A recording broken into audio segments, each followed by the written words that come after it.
பா நான் இப்போவே ஸ்டார்ட் பண்ணலாமா? எனக்கு இப்போதானே 10 வயசு ஆகுது. கண்டிப்பாக தம்பி, இந்த 10 வயசுல தான் நீ ஸ்டார்ட் பண்ணணும். உனக்கு எக்ஸாம்பிளுக்கு நான் சொல்கிறேன், இப்போ இருந்து உனக்கு பாக்கெட் மணி கிடைக்குது இல்லையா, அதில் வெறும் 1000 rupees மட்டும் நீ இன்வெஸ்ட் பண்ணுறேன்னு வச்சுக்கோ. நெக்ஸ்ட்டு உன்னோட 60 இயர்ஸ் வரைக்கும், அதாவது நெக்ஸ்ட் 50 இயர்ஸ் நீ 1000 rupees இன்வெஸ்ட் பண்ணாலே உனக்கு 4 crore rupee வந்து கிடைக்கும். இதே வந்து உன்னோட 30 இயர்ஸில் தான் நீ ஸ்டார்ட் பண்ணுறேன்னு வையே, உனக்கு 35 lakhs தான் வந்து கிடைக்கும். இதே வந்து நீ 40 இயர்ஸில் ஸ்டார்ட் பண்ணினா உனக்கு 10 lakh rupee தான் கிடைக்கும்.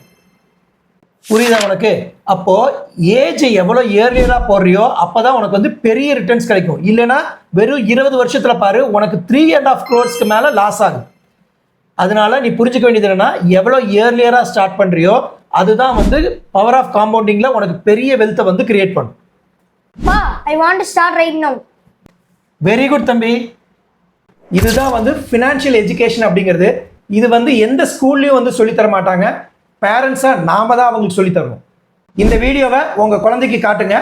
லைக் பண்ணி ஷேர் பண்ணி கமெண்ட் பண்ணுங்கள். மறக்காமல் நம்ம பேஜை சப்ஸ்கிரைப் பண்ணிக்கோங்க. ஃப்ரீ SIP கன்சல்டேஷனுக்கு டிஸ்கிரிப்ஷனில் வாட்ஸ்அப் லிங்க் இருக்குது.